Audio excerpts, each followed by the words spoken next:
सद्गुरुदेव भगवान की। उमाकांत त्रिपाठी जी, कानपुर। राधे राधे महाराज जी। महाराज जी, लगभग 11 महीनों से आपका एकांतिक वार्तालाप व सत्संग दोनों टीवी के पर सुन रहा हूं। तब से मैं श्री शंकर जी व श्री राधा जी का नाम बराबर नाम जप करता हूं। जब से मैंने आपसे ये सुना है कि नाम जप किसी एक भगवान का ही करना चाहिए, मैं अपने मन से ये तय नहीं कर पा रहा कि मुझे किसका जप करें। ये समाधान आप ही कर दें तो ठीक रहेगा। अगर आप हमसे कराते हैं तो भगवान शंकर की कृपा से ही हमको ये मार्ग मिला, राधा नाम जपने को मिला। तो मान लीजिए भगवान शंकर अब आप पर कृपा कर रहे हैं और राधा राधा नाम जप कीजिएगा जी। रितु जी। राधे राधे। राधे राधे महाराज जी। महाराज जी, शुभ और अशुभ कर्मों का फल तो इंसान को भोगना ही पड़ता है, फिर नाम जप करने से अशुभ कर्मों का फल कम भोगना पड़ता है अथवा ना ही भोगना पड़ता है, या क्या इसका विधान है? नाम जप करने से संचित कर्म भस्म हो जाते हैं, जो हमारे गोदाम जमा है। संचित कर्म मतलब एक कर्मों का गोदाम, जो अनेकों जन्मों के पाप पुण्य हैं वो भस्म हो जाते हैं। उसी से हमारा बार बार जन्म मरण होता है। तो जब हम नाम जप करते हैं, 2-4 नाम से नहीं, खूब लंबे समय तक, तो धीरे धीरे वो नष्ट होने लगता है। नाम जप से प्रारब्ध भोगने की सामर्थ्य आती है। नाम जप से आगे पाप कर्म नहीं होंगे, अगर हो जाते तो तत्काल भस्म हो जाते, क्योंकि नाम जप चल रहा है। तो नाम जप से क्रियमाण पवित्र, संचित भस्म और प्रारब्ध के भोगने की सामर्थ्य प्राप्त हो जाती है। जितेंद्र सिंह जी। राधे राधे महाराज। राधे राधे महाराज जी। महाराज जी, जो अनजाने में हुए पाप आचरण हुए हैं उसका इस जन्म के द्वारा कैसे दूर किया जाए कि अगला अनजाना और जाना, इसमें अंतर होता है। जैसे हम जा रहे हैं, अचानक पैर के नीचे चींटी मर गई, हम चाह नहीं रहे थे, अनजाने में हो गया। जैसे हम गाड़ी में जा रहे हैं, कितने जीव नीचे गाड़ी के पहिए के नीचे मर रहे हैं, हम चाह नहीं रहे, लेकिन हमें यात्रा करनी है तो अब चलना ही पड़ेगा। तो छोटे मोटे जीव उसमें मर जाते हैं। जैसे किसान फावड़ा चला रहा है, वो चाह नहीं रहा पर कोई जीव कट जाता है, इसे कहते हैं अनजाने का पाप। तो ये जो अनजाने का पाप है, ये स्वप्न आदि में नष्ट हो जाता है। जैसे स्वप्न में भयानक आपको पीड़ा दी जा रही, आप भयानक दर्द से युक्त हैं और जगह तो कुछ नहीं, वो अनजाने के पाप स्वप्न में भोगने। लेकिन जानकर जो हमसे पाप हुए, उनको फिर शरीर का दंड भोगना पड़ता है, फिर शारीरिक दंड से उसे भोगना पड़ता है। तो अनजाने में हमसे पाप तो जो होते हैं वो स्वप्न में सूक्ष्म शरीर के द्वारा भोग लिए जाते हैं, और जाने में जो पाप होते हैं वो स्थूल शरीर को भोगना पड़ता है। तो अनजानापन हम ऐसा नहीं कह सकते कि जो प्रगट में जानबूझकर पाप कर रहे हैं उन्हें अनजाना कह सकते हैं। अनजाना वही जिसे हमें पता नहीं है और अचानक घटना घट जाती है। हम गाड़ी से जा रहे हैं, कोई जानवर आया और लड़ करके मर गया। अब वो कंट्रोल गाड़ी करते करते वो मर गया, अब उस हमें पता थोड़ी था कि वो आ जाएगा। तो वो अनजाने का पाप है। लेकिन जानबूझकर गाय बैठी हुई है और हमने गाड़ी चढ़ा दी, ये जानबूझ करके पाप है। तो इसको आप देख लीजिए, अनजाने का पाप स्वप्न में नष्ट हो जाता है, और जानबूझकर जो पाप किया जाता है शारीरिक दंड के द्वारा फिर पवित्र। तो इस जीवन में ऐसा क्या करें कि आप जैसे महात्मा अगले जन्म में बन जाएं हम? भगवान का नाम जप करो, भगवान के नाम जप से है। पूर्व जन्म में हम कहीं ना कहीं भजन करने वाले ही थे, तभी हमें बचपन से भजन मार्ग में लगा दिया गया। 13 वर्ष की अवस्था थी, उसी अवस्था, उसके पहले भी हम चालीसा पढ़ते थे, छोटे थे, बच्चे थे तब छोटे चालीसा और भगवान में शुरू से हमें याद है। जब जितनी हमारी स्मृति है कि हमें बचपन से भगवान से अपनापन था, और एक भयानक पीड़ा थी कि मुझे भगवत प्राप्ति होनी चाहिए। तो पूर्व का भजन था, तभी तो ऐसा था। हमें किसी ने सिखाया नहीं है कि सत्संग मिला हो, सत्संग के बाद हमें ज्ञान हुआ हो, फिर हम बाबा जी बने हो, ऐसा नहीं। हमें आकर्षित किया गया है, मतलब पूर्व जन्म का भजन ही हमको भगवान के मार्ग में लगाया।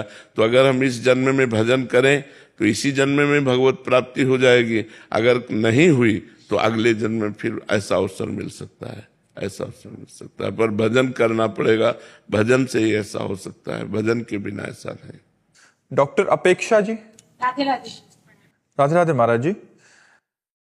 महाराज जी, आप कह रहे हैं कि जैसे हमें मोक्ष की प्राप्ति करनी है और हम किसी भगवान की विग्रह से प्रीति कर लेते हैं या उनके प्रति राग उत्पन्न हो जाता है, तो फिर ये कहीं मोक्ष में बाधा तो नहीं बन पाएगा? अरे नहीं नहीं नहीं नहीं, भगवान से प्रेम कहीं बाधा पहुंचा सकता है?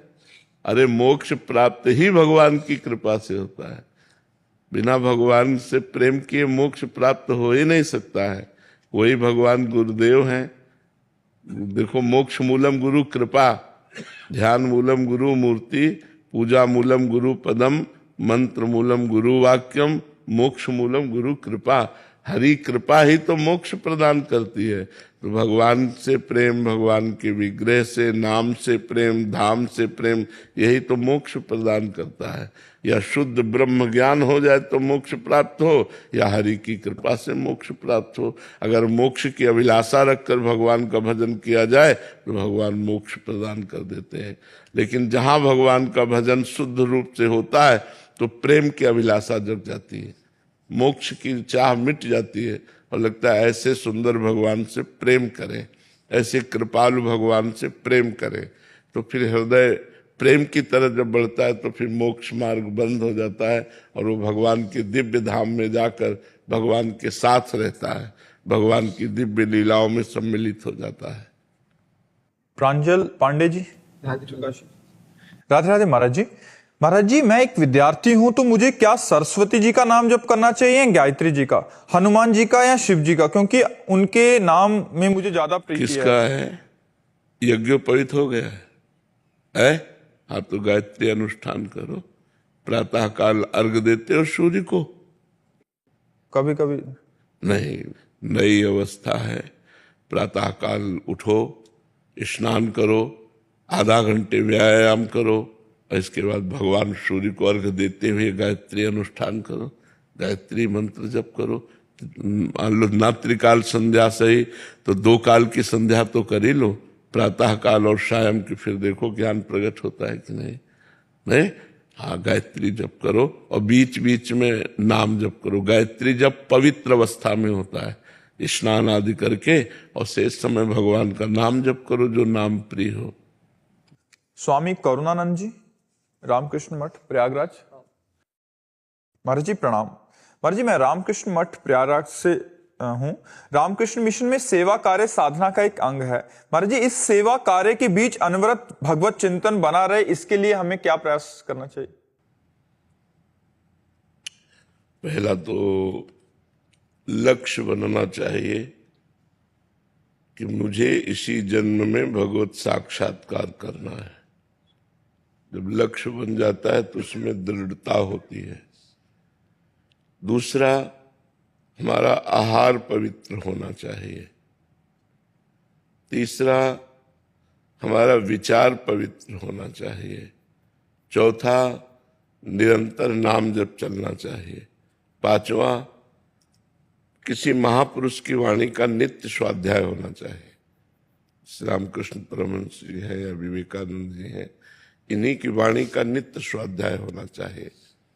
विचार शुद्धि में ये ध्यान रखना है कि जैसे रामकृष्ण मिशन में सेवा मिशन है तो इसमें मरीज आते रहते हैं, तो इनमें भगवत भावना मरीजों में करते हुए और उनकी जो सेवा अच्छे से अच्छे हो सके, दवा डॉक्टर आदि की सुविधा जुटाना और उनकी सेवा करवाना, और वो सब सेवा भगवान को समर्पित कर देना, और निरंतर नाम जपने का अभ्यास करना। यदि हम निरंतर नाम जप करेंगे तो हमारी वृत्ति भगवदाकार हो जाएगी। भगवत जैसे जैसे भजन बढ़ता है वैसे वैसे वैराग्य बढ़ता है, जैसे जैसे वैराग्य बढ़ता है वैसे वैसे शुद्ध ज्ञान होता है, और शुद्ध ज्ञान के द्वारा ही माया का नाश करके, अविद्या का नाश करके जीव आत्मबोध प्राप्त करता है। आत्मस्वरूप का बोध ही मोक्ष पद प्रदान करता है। तो हमारा लक्ष्य होना चाहिए भगवत प्राप्ति या मोक्ष। तब हमारे अंदर वो प्रबलता आती है भजन की, दृढ़ता आती है भजन की, जो हमारा लक्ष्य निश्चित हो जाए। तो ऐसे ही जब हमारा लक्ष्य भगवत प्राप्ति हो जाता है तो हमारा मन और इंद्रिय जो भोगों की तरफ जा रहे हैं, यही सबसे बड़ा विघ्न है। साधक का सबसे बड़ा विघ्न है इंद्रिय और मन का भोगों की तरफ जाना। अगर कहीं भोगों को भोगने लगा तब तो साधना ही नहीं रह गई, फिर किस बात का साधक हो, तो मनोरंजन कर रहा है माया में। जो इंद्रिय और मन को अपने अधीन करके शास्त्र सदगुरुदेव के बताए हुए साधना मार्ग में बहुत काल तक चलता है, वो सिद्धावस्था को प्राप्त हो पाता है। तो ये ध्यान रखें कि इंद्रिय और मन भोगों में न जाए, निरंतर नाम जप करें, महापुरुषों की वाणियों का स्वाध्याय करें, पवित्र आहार करें और पवित्र विचार रखें, तो सेवा करते हुए भी भगवत प्राप्ति हो जाएगी। समझ पा रहे हैं आप जी? आशुतोष विक्रम सिंह जी, लखनऊ से। राधा वल्लभ श्री हरिवंश महाराज जी। महाराज जी, आप हमेशा भगवत प्राप्ति का उल्लेख करते हैं, तो महाराज जी कृपया करके बताएं कि भगवत प्राप्ति का असली अर्थ है क्या? आवागमन से मुक्त होकर के भगवान में लीन हो जाना या भगवान के समीप पहुंच जाना। जैसे अपना मृत्यु लोक है ना, इसमें बड़ा दुख है।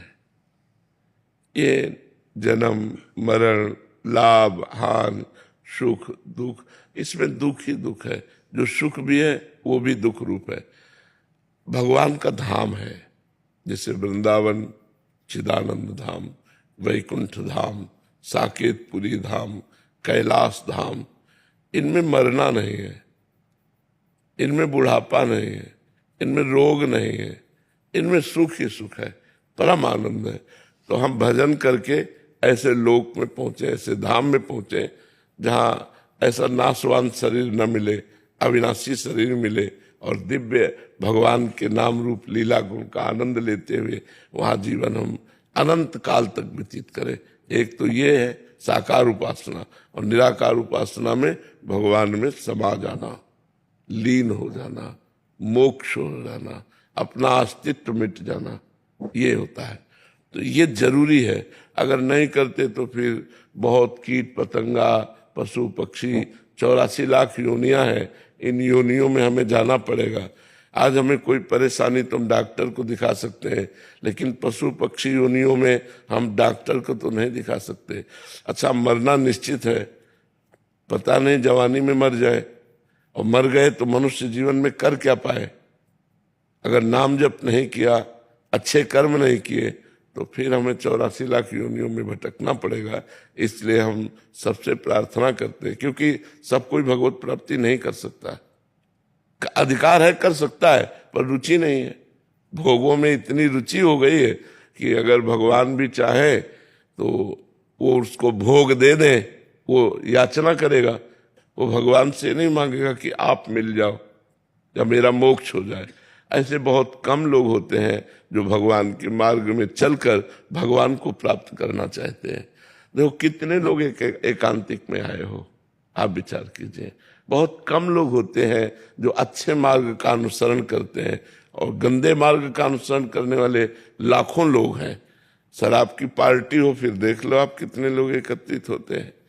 कोई ऐसी पार्टी हो जिसमें गंदा खान पान, शराब हो, ये सब मनमानी मनोरंजन हो, देखो लाखों की भीड़ हो जाएगी। और भगवान का प्रवचन होना है तो वही आएंगे जिनके अच्छे विचार हैं, जो पवित्र भावना वाले हैं, जो अपना कल्याण चाहते हैं, अपना मंगल चाहते हैं। इसलिए संतों का कार्य है जीव के अंदर भगवत प्राप्ति की जागृति करना कि मुझे भगवान चाहिए, बुरे आचरणों का त्याग करवाकर अच्छे आचरणों में लगाना। इसीलिए हम दो काम ज्यादातर कहते हैं, नाम जप करो और पवित्र आचरण रखो और भगवत प्राप्ति का लक्ष्य बना लो। समझ रहे जी? ईशा जी, लखनऊ से। राधे राधे राधे महाराज जी।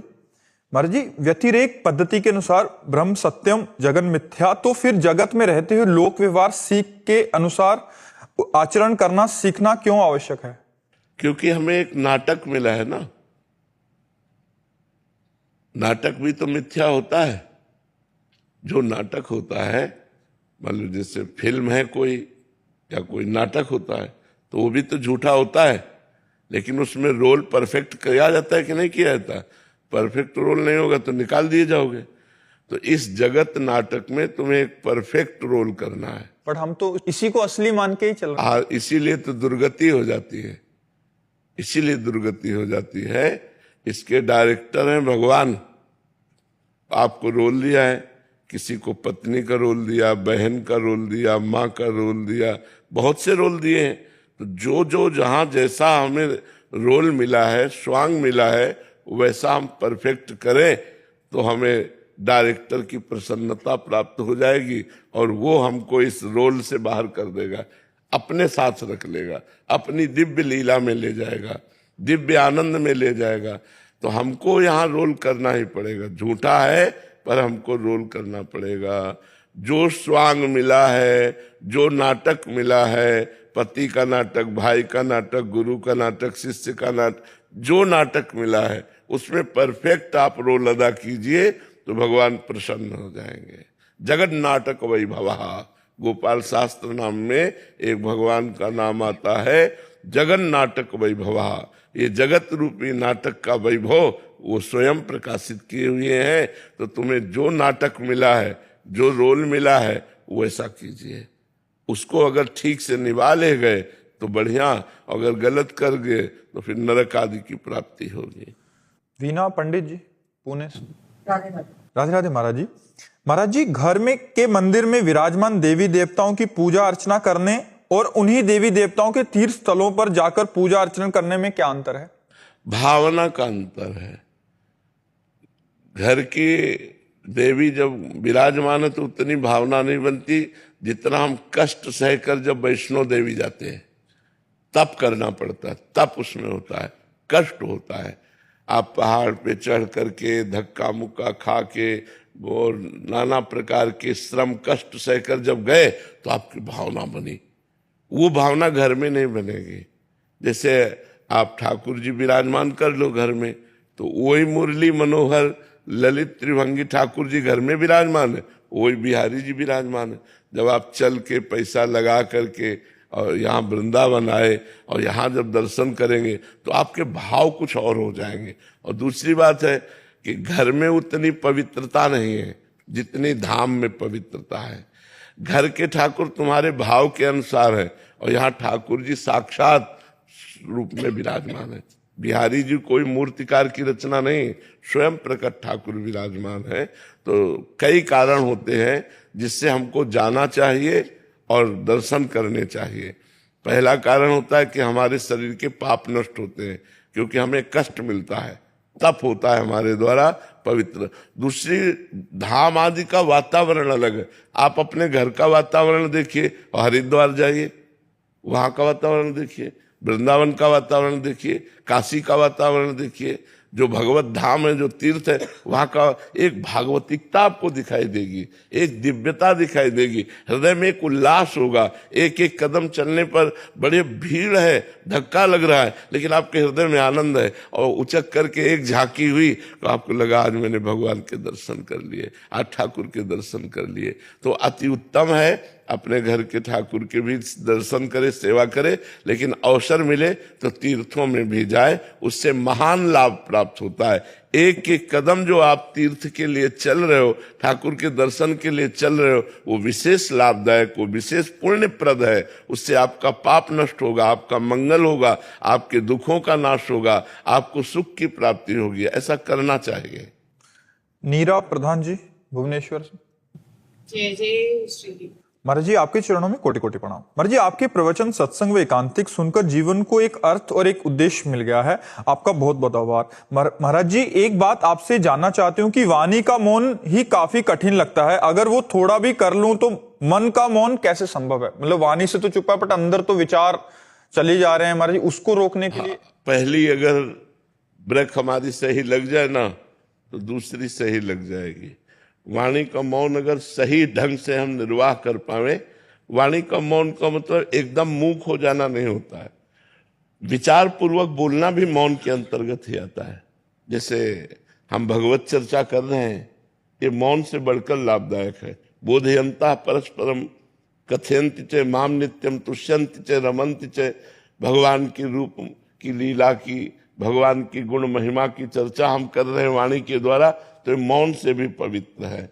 हम किसी से बात कर रहे हैं, उसके हित की बात कर रहे हैं, मृदु बात कर रहे हैं, उसके हृदय को शीतलता पहुंच रही, ये वाणी से, मौन से भी बढ़ करके है। हम भगवान का नाम कीर्तन कर रहे हैं, नाम जप कर रहे हैं, सत्य बोल रहे हैं, ये सब जरूरी है।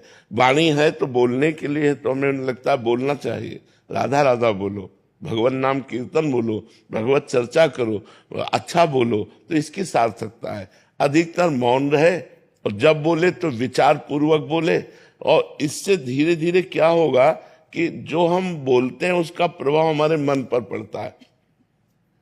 मन धीरे धीरे जब हमारा पवित्र होने लगेगा तो पवित्र मन शांत और स्थिर होता है, अपवित्र मन चंचल और अशांत होता है। तो धीरे धीरे एक एक इंद्रिय अगर हमारी पवित्र होती जाए तो मन हमारा पवित्र हो जाएगा, क्योंकि इंद्रियों में ही मन आसक्त है। इंद्रियां विषयों में आसक्त है और मन इंद्रियों में आसक्त है और बुद्धि मन में। और जब उल्टा हो जाए, बुद्धि मन को अधीन कर ले, मन इंद्रियों को अधीन कर ले, तो साधना बन जाती है। अभी उल्टा है, विषय इंद्रियों को अधीन किए हुए, इंद्रिय मन को अधीन किए हुए, मन बुद्धि को अधीन किए हुए, इसलिए हमारा मन चंचल है।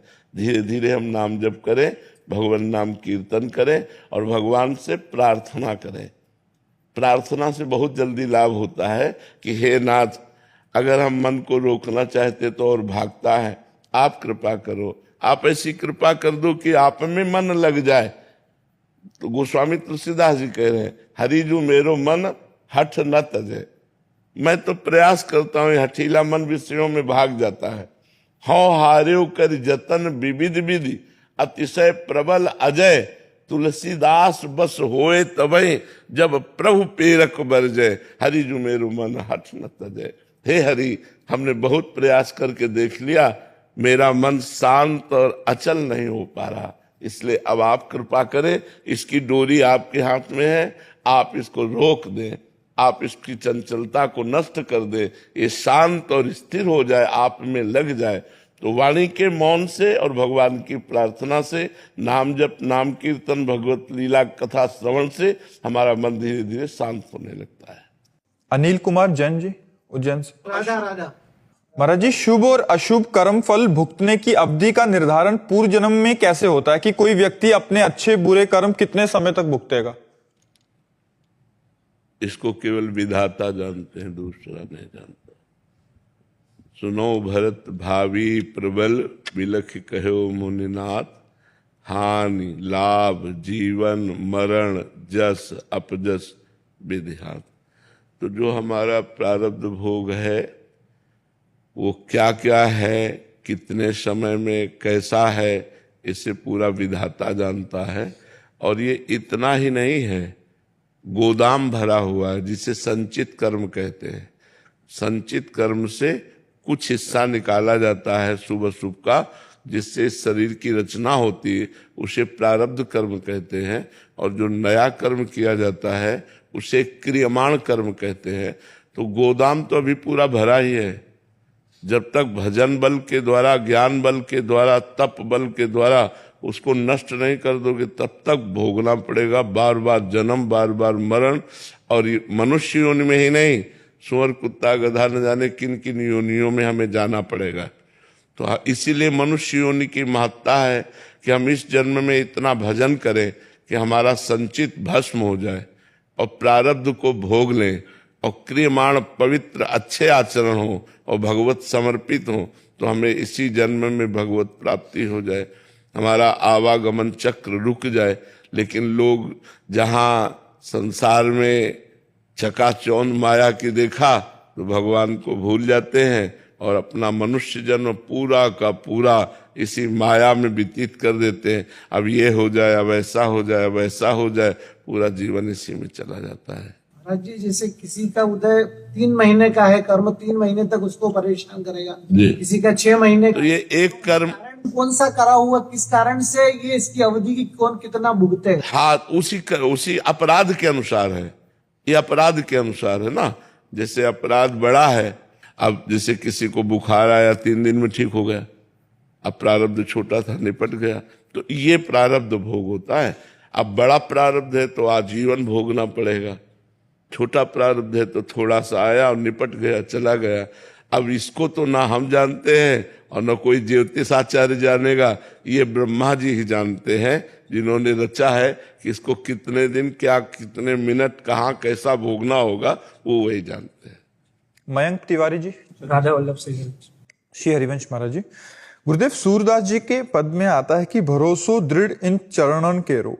महाराज जी, इस पद में अत्यंत अद्भुत एवं महिमा का वर्णन किया प्रभु की, पर महाराज जी इसमें किस भरोसे की बात कर रहे हैं? वो भरोसा कैसे हो और कैसे हमारे अंदर आए?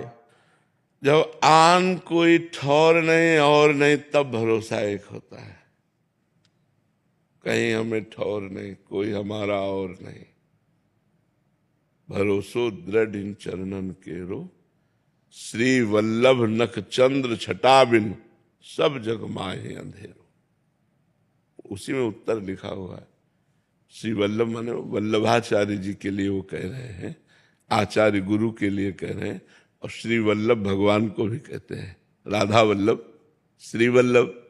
श्री वल्लभ वैसे वो आचार्य वल्लभाचार्य जी के लिए कह रहे हैं, गुरुदेव के लिए कह रहे हैं कि श्री वल्लभ नक चंद्र छटा बिन, सब जग माहे अंधेरो, भरोसो दृढ़ इन चरणन केरो। यह कलिकाल ऐसा मलिन है कि बोले इसमें और दूजा कोई साधन नहीं है जिससे हम मुक्त हो सके, माया से मुक्त हो सके। और सूरदास जी कहते हैं, सूर कहा द्विविध आंधरो, बिना मोल को छे।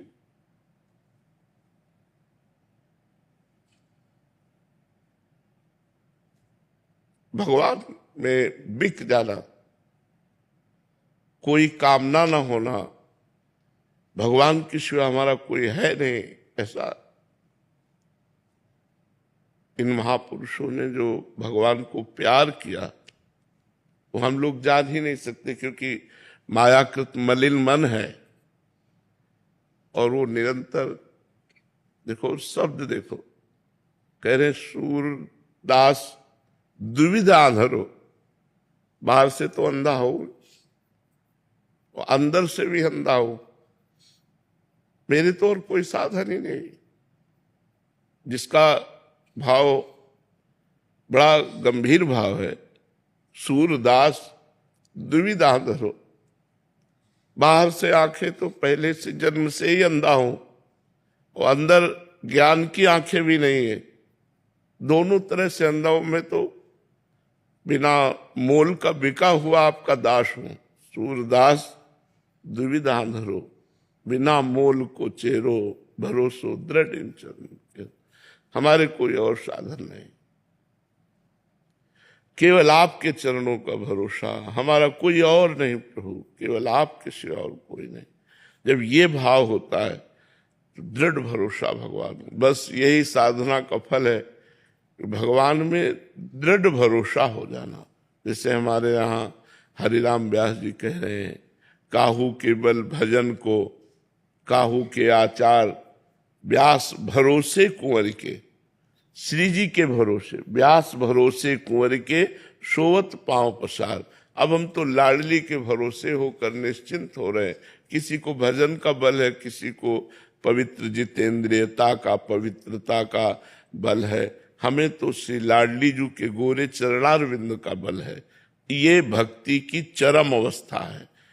जब भगवान के सिवा कोई अपना नहीं होता तो वो जो आनंद होता है उसका वर्णन वाणी के द्वारा नहीं होता। भरोसो दृढ़ इन चरणन केरो।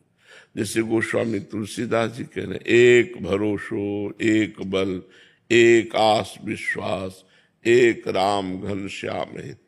चातक तुलसीदास, जैसे चातक स्वाति के बूंद के सिवा और कोई जबान पर अपना पानी नहीं रख सकता, चाहे मर जाए, ऐसे ही अपने इष्ट के नाम, इष्ट के रूप, इष्ट के आश्रय में जो है उसका दृढ़ भरोसा हो जाता है। ये सिद्ध पुरुषों की बात है। भरोसा दृढ़ हो जाना मतलब सिद्ध हो गया, यही तो सब खास बात है। हमें प्रभु पर विश्वास नहीं है, प्रभु से भरोसा दृढ़ नहीं है। अगर दृढ़ भरोसा हो गया तो भगवान दास बन जाते हैं। देखो ना, जितने भरोसे वाले बड़े बड़े भक्त हुए, भगवान उनकी सेवकाई में लग गए, भगवान उनके सेवक बन गए। प्रेरित जी। राधे राधे महाराज जी। राधे राधे महाराज जी। महाराज जी, भगवान और देवी देवताओं का अलग अलग मान्यता मानी गई है, पर बचपन से ऐसा सुनते आए हैं कि देवताओं की भक्ति से सांसारिक सुख मिल सकते हैं, पर भगवान की भक्ति से असली आनंद की प्राप्ति होती है। पर मेरा मन एक देवी देवता के भक्ति में लगा हुआ है, ऐसे में क्या मुझे वो आनंद या उस मौज की प्राप्ति नहीं? उसी में भगवान की भावना कर लीजिए, क्योंकि कोई कण ऐसा नहीं जहां भगवान न हो। तो क्या देवी देवता में भगवान नहीं है क्या? जब हम चराचर जगत में भगवान देख सकते हैं तो देवी देवता में भी भगवान देख सकते हैं। यदि हमारे अंदर ये भावना आ जाए कि ये देवता साक्षात भगवान है तो आनंद की प्राप्ति होने लगेगी। किसी भी देवता या किसी भी देवी में यदि हमारा भगवत भाव हो जाए, जैसे रामकृष्ण परमहंस जी ने माँ काली में ही भगवान का भाव कर लिया कि परब्रह्म परमात्मा ही माँ काली के रूप में है, तो सब साक्षात्कार हो गया, सब कुछ प्राप्त हो गया। ऐसे ही यदि हम किसी भी देवता में भगवान का भाव कर लेते हैं तो भगवान ही तो देवता बने हुए हैं। मूल में तो सबके भगवान ही विराजमान है, इसलिए वो भगवान। पर हमारी श्रद्धा भगवान में होनी चाहिए। जैसे हम सूर्य भगवान, चंद्र भगवान, इंद्र भगवान, हम भगवान में लाए कि ये स्वयं भगवान इंद्र बने हुए, स्वयं भगवान चंद्र बने हुए, स्वयं भगवान सूर्य बने हुए, स्वयं भगवान ही गणपति बने हुए, स्वयं भगवान ही समस्त देवी देवताओं के रूप में। ऐसी हम भावना करें तो भगवत प्राप्ति हो जाएगी। महाराज जी, हमारे इसमें जैसे नाकोड़ा, भैरव, माणिभद्र, वीर ऐसे देवी देवताओं को हम पूछते हैं और तीर्थंकर उसे बताते हैं कि उनको पूजने से ही मोक्ष होता है।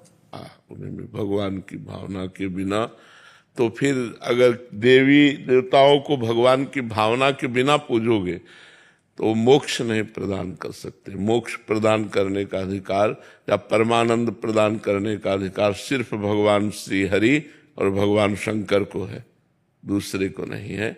श्री हरि और भगवान शंकर ही मोक्ष और परमानंद प्रदान कर सकते हैं, और समस्त जितने भी देवता आदि हैं ये एक सीमा तक आपको सुख दे सकते हैं, लौकिक, परमानंद नहीं। अगर उन्हीं में हम भगवान की भावना कर लें तो वो आपकी वृत्ति भगवान तक पहुंचा देंगे, जिससे परमानंद की प्राप्ति हो जाएगी। भगवान की प्राप्ति तो देखो एक भूत से हो गई तुलसीदास जी को। काशी में गंगा पार करके शौच जाते थे तो जो शौच का बचा हुआ पानी होता था ऐसे फेंक देते थे, और उस पेड़ पर एक प्रेत रहता था, और प्रेत अपवित्र पानी पीता है तो कई दिन पीने के बाद वो तृप्त हुआ और प्रकट हो गया। तुलसीदास जी से कहा कि अब आप जो चाहो हमसे मांग लो। तो उन्होंने कहा आप कौन हो? उन्होंने कहा मैं प्रेत हूं। तो बोले मैंने तो आपकी आराधना की नहीं। तो उन्होंने कहा आराधना नहीं हुई, पर अनजाने में आराधना हो गई। आपने जो अपवित्र पानी फेंका उससे मेरी तृप्ति हो गई, अब आप बताओ क्या? तो उनका सियाराम के दर्शन करा दो। तो कहा इतनी सामर्थ्य नहीं, हमारी इतनी सामर्थ्य नहीं है कि मैं सियाराम के दर्शन करा दूं। उपाय बता सकता हूं, उपाय से पक्का सियाराम के दर्शन हो जाएंगे। तो उनका बताओ।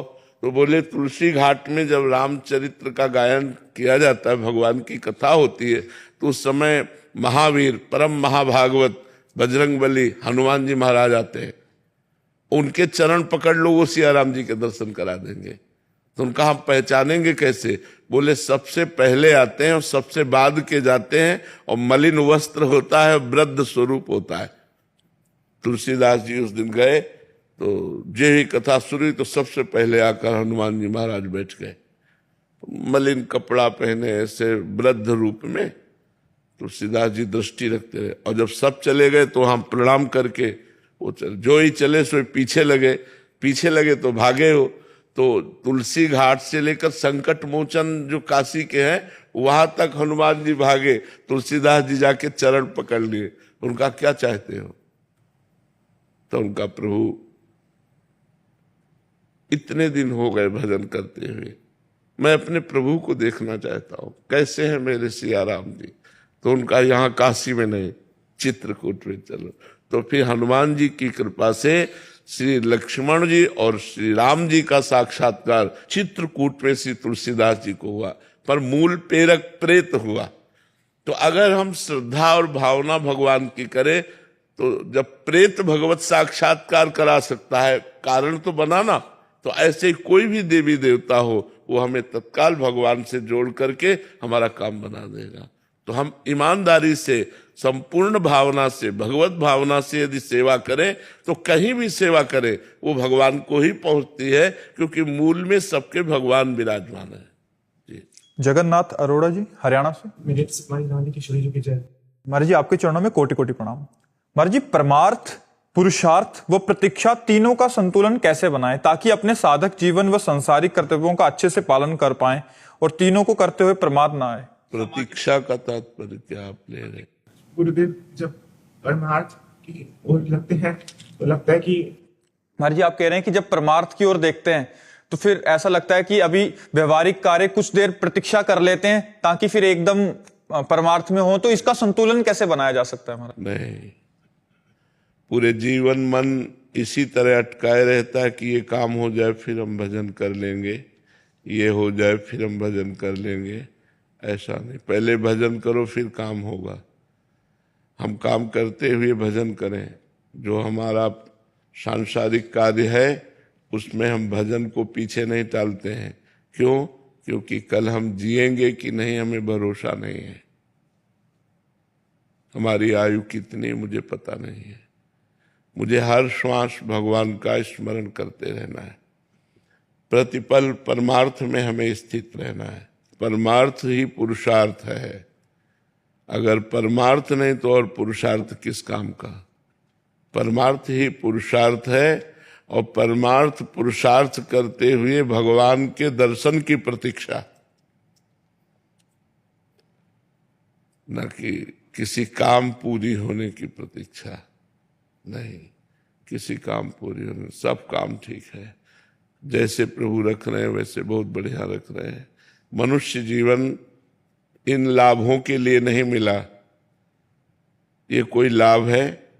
आप पूरे जीवन 50 अरब कमाए और मर गए, 5 रुपया साथ जाएगा क्या? तो लाभ कहाँ मिला? हानि तो हो गई।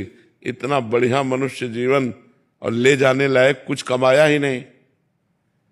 जैसे सोचो किसी देश में आपको भेजा जाए और वहां आपको सब सुविधा दे दी जाए, मकान दे दिया गया, पत्नी दे दी गई, पुत्र हो गए, रुपया पैसा मान प्रतिष्ठा सब। अब वहां से अपने देश में लौटना है, लेकिन कुछ नहीं ला सकते वहां से। तो बोलो ऐसे देश में जाना पसंद करेगा कोई जहां से हम कुछ वापस नहीं ला सकते? अपने देश कुछ ला ही नहीं सकते, ऐसे देश में रहना कोई पसंद करेगा? वो यही देश है। शरीर भी छोड़ा दिया जाता है, शरीर भी हटा दिया जाता है, कुछ अपना होता नहीं है। तो जो अपना है वो है परमार्थ। तो हमें अपने पुरुषार्थ को परमार्थ में ही लगाना चाहिए और प्रतीक्षा करनी चाहिए परमार्थ के परिणाम की प्राप्ति की, ना कि सांसारिक भोगों की, ना कि सांसारिक लाभों की। ये तो अनमांगे आगे आवेगो जो पल लागे पल को, जैसे पल के बिना प्रयास के चलती रहती हैं, ऐसे ही प्रारब्ध भोग से सुख और दुख आता रहता है। जैसे कोई दुख नहीं चाहता फिर भी दुख आता है, ऐसे सुख ना चाहे तो भी सुख आ जाएगा। इसके लिए ज्यादा प्रयास ना करे, प्रयास करे भगवत प्राप्ति के लिए, प्रयास करे परमार्थ की पूर्ति के लिए, प्रतीक्षा करे भगवान के दर्शन की, प्रतीक्षा करे भगवान की कृपा की, प्रतीक्षा करे मोक्ष की, ना कि सांसारिक भोगों की। शशि कुमार जी मैनपुरी। राधे राधे गुरुदेव भगवान। राधे राधे महाराज जी। गुरुदेव भगवान कृपा और शरणागति में क्या अंतर है? एक ही बात है। कृपा से शरणागति होती है और शरणागति से कृपा का परिचय होता है। भगवान की कृपा से ही शरणागति होती है और शरणागति से ही कृपा का परिचय होता है। जब हम भगवान की शरण में होते हैं तो हमें पता होता है भगवान हमें कितना दुलार कर रहे हैं। भगवान हमें कितना प्यार कर रहे हैं, भगवान की हम पर कितनी कृपा है। तो कृपा से शरणागति और शरणागति से कृपा का अनुभव होता है। भगवान बड़े कृपालु हैं, ये बात शरणागति से ही अनुभव में आता है। कशिश जी दिल्ली से। राधे राधे महाराज जी। गुरुदेव भगवान, भगवान, संतजन, संतवाणी, शास्त्र वचन पर साधक का विश्वास दिन प्रतिदिन बढ़ता जाए, इसके लिए साधक को क्या प्रयास? नाम जप करना चाहिए। नाम जप करने से हृदय पवित्र होता है। पवित्र हृदय में पवित्र श्रद्धा और दृढ़ विश्वास होता है। वो पवित्र श्रद्धा और दृढ़ विश्वास जब संतवाणी और शास्त्र में हो जाती है तो उसका परमार्थ पुष्ट होने लगता है, और परमार्थ पुष्ट होता है तो भगवत प्राप्ति हो जाती है। संतवाणी से ही भगवत प्राप्ति होती है। अगर संतवाणी और भगवत वाणी का श्रद्धा विश्वास पूर्वक सेवन न किया जाए तो फिर भगवत प्राप्ति हो ही नहीं सकती, क्योंकि यही मार्ग बताते हैं। जब मार्ग में नहीं चलेंगे तो भगवत प्राप्ति कैसे हो पाएगी? तो संतवाणी और शास्त्र पर प्रगाढ़ श्रद्धा और दृढ़ विश्वास होना ही भगवत प्राप्ति का लक्षण है कि भगवत प्राप्ति कर लेगा। भवानी शंकरो वंदे श्रद्धा विश्वास रूपिणो याभ्याम बिना न पश्यन्ति सिद्धा स्वांता स्थमीश्वरम। बिना श्रद्धा विश्वास के हृदय में विराजमान परमात्मा है, पर कहाँ अनुभव हो रहा है? तो हम संत और शास्त्र पर पूर्ण श्रद्धा और विश्वास कर पावे, इसके लिए हमें खूब नाम जप करना चाहिए। नाम जप करने से हृदय पवित्र हो जाता है। नीतीश पंडित जी पुणे से। राधे राधे महाराज जी। महाराज जी, आत्मा मृत्यु के बाद क्या अनुभव करती है? अगला जन्म कैसे तय होता है? इस प्रक्रिया को तय करने वाली नियमावली क्या है महाराज जी? वैसे जो आत्मा है इन सब बातों से एकदम अलग है, उनका इससे कोई तात्पर्य नहीं। कभी जन्म मरण न आत्मा का होता है, न होगा, न है। आत्मा निर्लेप निर्विकार सच्चिदानंद स्वरूप है। ये सूक्ष्म शरीर को होता है, जो मन है, जो बुद्धि है, जो चित्त है, अहंकार है, अंतःकरण, चतुष्टय, 5 ज्ञानेंद्रियां, 5 कर्मेंद्रियां, ये जो सूक्ष्म शरीर है इसी को जन्म मरण होता है। आत्मा तो इसमें अहम करके बार बार जो जन्म मरण हो रहा है उस अहम करके इसमें वो भोक्ता कर्ता भाव से युक्त होने के कारण निर्लेप होने पर भी उसे भोगना पड़ता है। निर्लेप होने पर, निर्विकार होने पर भी उसे भोगना पड़ता है, अंतःकरण पर ममत्व होने के कारण, अहम होने के कारण। पर जन्म मरण जो होता है उस समय, जन्म मरण का मतलब यही समझो जैसे सो गए, गाढ़ निद्रा, यह है मृत्यु, और जगे यह है जन्म। ऐसे जन्म मृत्यु होती रहती। गाढ़ मूर्छा मृत्यु, फिर अगले योनि में पहुंचा, फिर चेतना जागृत हुई, फिर उसमें खेलने कूदने लगा, फिर वैसे सब, फिर गाढ़ मूर्छा, ऐसे बहुत जन्म हो गए। अब हम अपने को सुधार लें। मनुष्य जन्म मिला है जन्म मरण के चक्र को रोककर परमात्मा की प्राप्ति के लिए। अब हम ऐसा भजन करें डटकर कि हम जन्म मृत्यु के चक्र को रोक दें। पर लोग इधर ध्यान ही नहीं दे रहे। इसी जगत की चीजें चाहता है, वो भगवान को नहीं चाहता है, क्योंकि बुद्धि हमारी मलिन हो चुकी है। इसीलिए हम सबसे कहते हैं नाम जप करो। नाम जप करने से जब बुद्धि पवित्र होगी तो सही निर्णय निकलेगा। अभी तो बड़ा धूल पड़ी हुई है बुद्धि पर माया की। जब हम नाम जप करेंगे तब निर्मल बुद्धि सही निर्णय कर पाती है। अभी तो बहुत मलिन बुद्धि है, इसलिए खूब नाम जप करे। ये बात समझ लो, आत्मा का कभी जन्म नहीं होता तो मृत्यु कैसे हो सकती है? आत्मा को कोई दुख नहीं व्यापता। नैनम छिन्दन्ति शस्त्राणि नैनम दहति पावका न चैनम क्लेदयन्त्यापो न शोष्यति मारुता। आत्मा को अस्त्र छेद नहीं सकते, वायु सुखा नहीं सकती, जल गीला नहीं कर सकता। वो अक्लेद्य है, अशोष्य है, अदाय है। वो भगवत स्वरूप है, चिदानंदमय है। पर ऐसा चिदानंदमय होने पर भी वो अंतःकरण में ममत्व रखने के कारण, कर्ता और भोक्ता भाव रखने के कारण वो ना जन्मने पर भी जन्मता है, ना मरने पर भी मरता है। यही भगवान की माया है। आशा जी हरियाणा से। राधे राधे महाराज जी। महाराज जी, यदि किसी मनुष्य में कोई गुण भक्ति भाव ना हो और जो सदा ही पाप कर्मों में लिप्त हो, तो प्रभु क्या ऐसे मनुष्य को भी भगवत प्राप्ति या संत गुरु रूप में प्राप्त होकर उसे दीक्षा प्रदान कर सकते हैं? सदगुरुदेव की प्राप्ति के लिए क्या प्रयास कर सकता है ऐसा जी? भगवान से प्रार्थना करे और किसी सच्चे संत का संग मिल जाए तो घोर पापी भी महात्मा बन सकता है। भगवान स्वयं कह रहे हैं, अपिचेत सुदुराचारो भजते माम अनन्य भाग साधुरेव समन्तव्य सम्यक व्यवसिता है सा। घोर दुराचारी हो, सांगोपांग पाप करने वाला हो, अपिचेत सुदुराचारो मतलब खूब सुंदर ढंग से पाप करने वाला। एक होता है कि पाप कर लिया, नहीं, खूब रचपच करके पाप करने वाला हो, घोर पापी महापापी। अगर वो भी साधु संग से या किसी घटना से प्रेरित होकर के भगवान की शरण में आ जाए तो भगवान कहते हैं मैं उसे साधु बना दूंगा। भगवान कहते हैं अपिचेत सुदुराचारो भजते माम अनन्य भाग साधुरेव समन्तव्य सम्यक व्यवसिता ऐसा। सबको उसे साधु ही मानना चाहिए, क्योंकि वो कल पापी था, आज मेरी शरण में आ गया, अब मैं करूं सत्य ते साधु समाना क्षिप्रम भवति धर्मात्मा। वो बहुत जल्दी धर्मात्मा महात्मा बन जाएगा। तो अवश्य अवश्य घोर पापी भी भगवान की शरण में जाए और खूब डट के भजन शुरू कर दे तो महात्मा बन जाएगा। भगवान उसे महात्मा बना देते हैं। सेहरे की निराली शान निहारो सखी पाहुनवा, धरती पे उतर आया चाँद निहारो सखी पाहुनवा।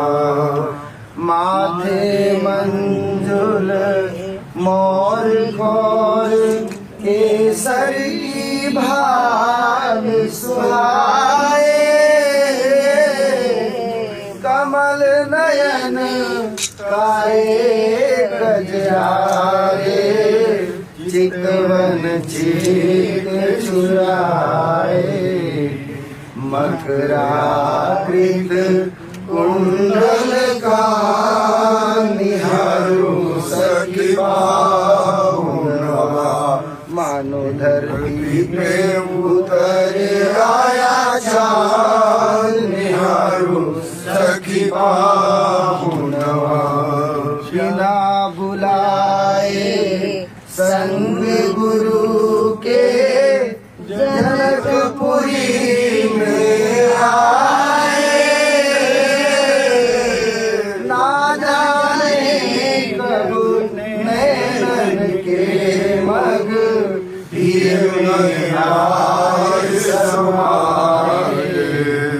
बन गए लागे, बन गए सर्वस्व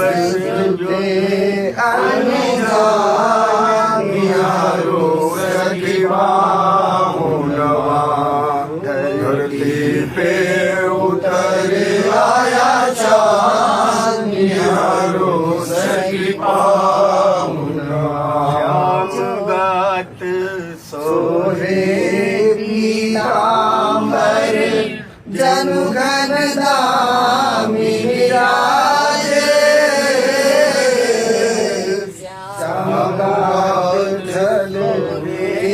पीतांबर जनुघन दामी विराजे, कमल नयन काए कजराए, चितवन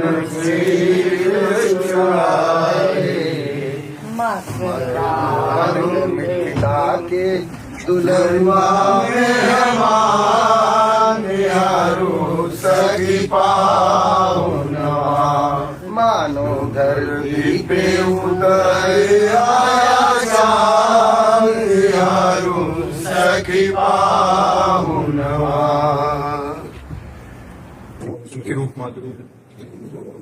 जब से आए हैं रघुवर सरकार मिथिला, जब से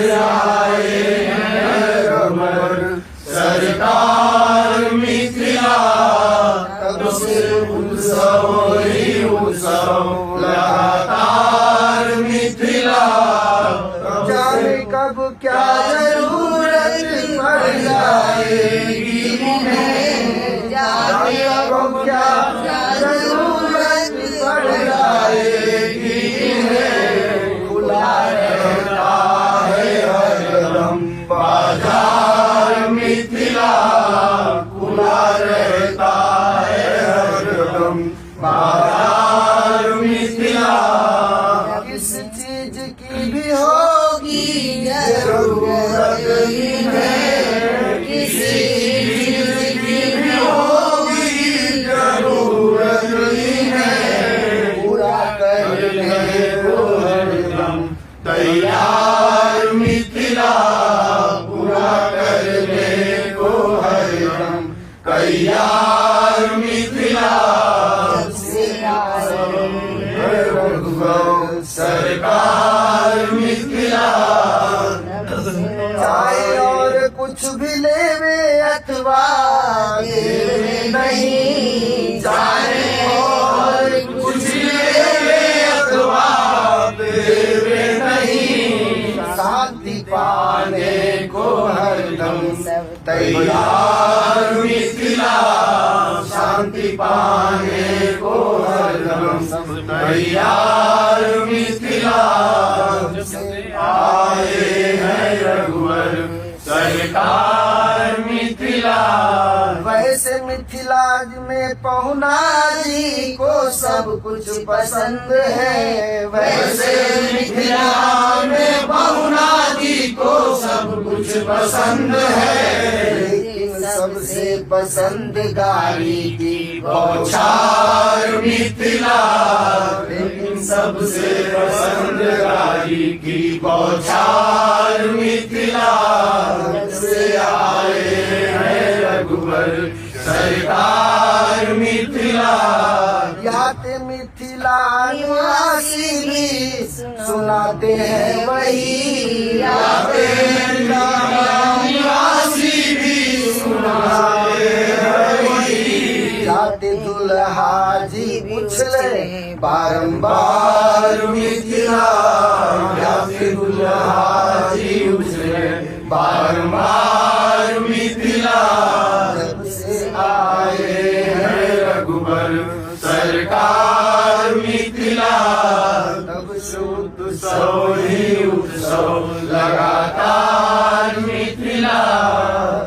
सरकार निवेदन का पद है, सुधि मेरी भी लेना गिरधारी, सुधि मेरी भी लेना गिरधारी, गिरधारी तुमने गणिकाय जामिल को तारा, गिरधारी तुमने गणिकाय जामिल को तारा, धन्नाय सेना गिरधारी, धन्नाय सेना गिरधारी, गिरधारी अपनी बगिया का कुछ भी बना लो, गिरधारी अपनी बगिया का कुछ भी बना लो,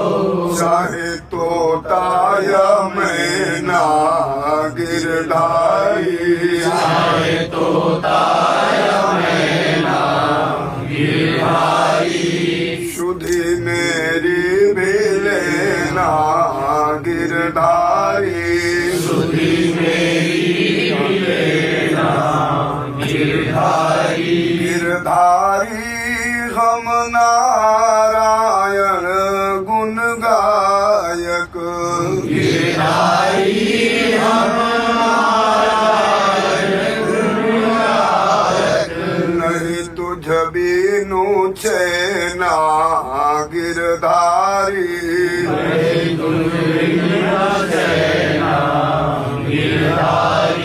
गिरधारी जाने श्रवणी में कब तक पड़ेंगे, गिरधारी जाने श्रवणी में कब तक पड़ेंगे, तेरे अमृत से बहना गिरधारी,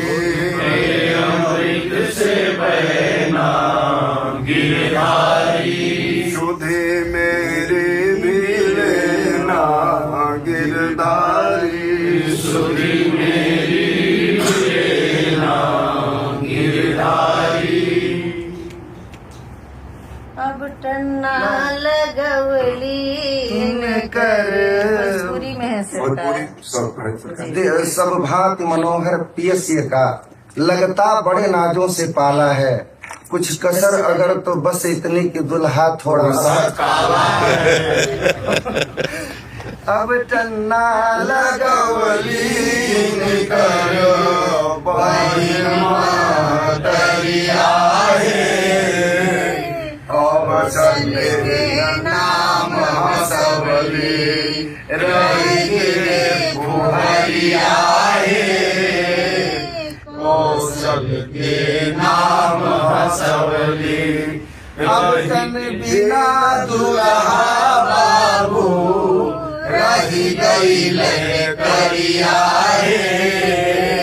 भादों के अमावस्या के रात जस अंधरिया भादों के अमावस्या के ऐसन मान करे दिहती समदिन के गरिया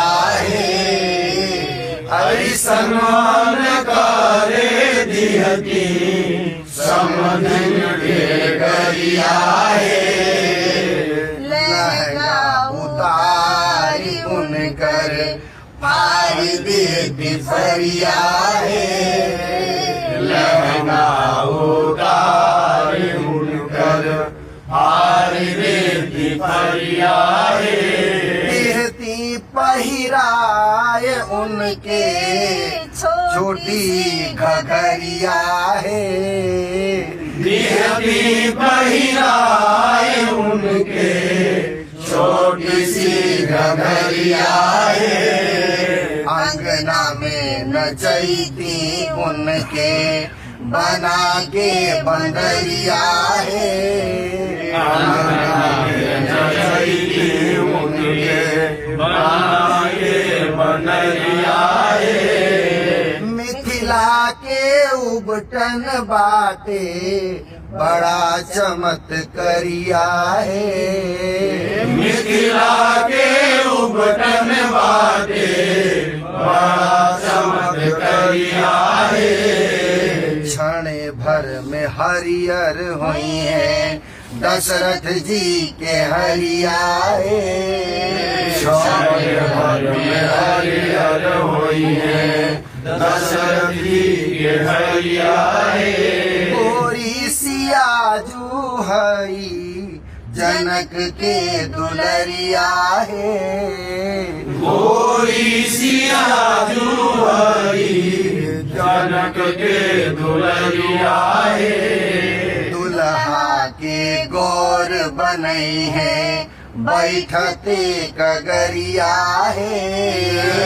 दुल्हा के गौर बनई है बैठते कगरिया ऊपर से उनके चेला बनवले बाबा जी बक्सरिया उनके चेला बनवले बाबा जी बक्सरिया पहले से पक्का गुरु पाहुन भितरिया पहले से पक्का गुरु पाहुन भितरिया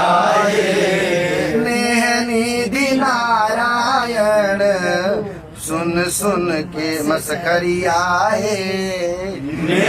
निधि नारायण सुन सुन मस्करिया मंद मंद मुस्के कई के तिरछी नजरिया मंद मंद मुस्के कई के तिरछी नजरिया श्री दुल्हा सरकार की जय। आप सभी पूज्य बाबा सरकार की जय।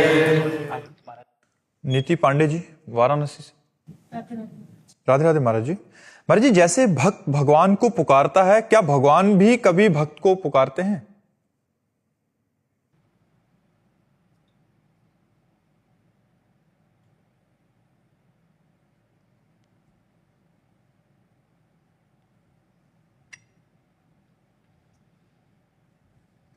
भगवान ही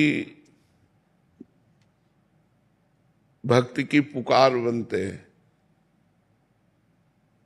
भगवान पुकारते नहीं, भगवान ही भक्ति की पुकार बनते हैं। भक्त के हृदय में जो भगवान के प्रति भाव आता है वो भगवान ही बनते हैं। भक्त प्यार क्या कर सकता है? भगवान का प्यार ही भक्त का प्यार बनता है। भगवान की करुणा ही भक्त का हृदय बन जाती है। भगवान की प्रेरणा से ही वो यंत्रवत चेष्टा करता है। वो जो पुकारता है हा कृष्ण हा राधा, तो सही मानो हृदय में वो बैठ कर के पुकार रहे हैं, वही पुकार रहे हैं, वही भाव दे रहे हैं, वही करुणा कर रहे हैं। भक्त तो राई के समान प्यार करता है, भगवान समुद्र के समान प्यार करता है। भगवान को जब कोई अपना मान लेता है तब ये परिचय जान पाता है, नहीं तो माया का ऐसा मलिन प्रभाव है कि शरीर संबंधी रिश्ते नाते ये सब प्रिय लगते हैं और भगवान पराये लगते हैं। और जब भगवान का भजन किया जाता है, भगवान की कृपा से शुद्ध ज्ञान होता है, फिर भगवान से जब प्रेम होता है तब हृदय की दशा बदल जाती है। वो भगवान ही उसके अंदर पुकार बनते हैं। आप एक बार कृष्ण बोलेंगे, वो 1000 बार आपका चिंतन करेंगे। उनके जैसा प्रेमी है कौन? प्रीति की रीति रंगीलो ही जाने। आप विचार करके देखो, भक्तों के चरण चाप रहे। क्या अनंत ब्रह्मांडों के ईश्वर के पास इतनी शक्तियां हैं, इतना पावर है, वो किसी एक पार्षद को बोल सकते हैं जाकर के कि देखो मेरा भक्त कष्ट में है, उसका सहयोग करो। लेकिन नहीं, स्वयं अपने हाथ से माधोदास बाबा की लंगोटी धो रहे हैं, स्वयं अर्जुन का रथ हाँक रहे हैं। तो भगवान की करुणा और भगवान के प्यार को तो केवल भक्त हृदय ही जानता है। तो भगवान ही भक्त के हृदय की पुकार बनते हैं और उसी पुकार में भगवान का साक्षात्कार होता है। अब इस बात को समझना, भगवान ही भक्त के हृदय की पुकार बनते हैं। वो करुणा, वो आर्त भाव भगवान ही देते हैं और उसी पुकार में भगवान का साक्षात्कार होता है। तो भक्त और भगवान अभिन्न है। तस्मित् जने भेदा अभावात्।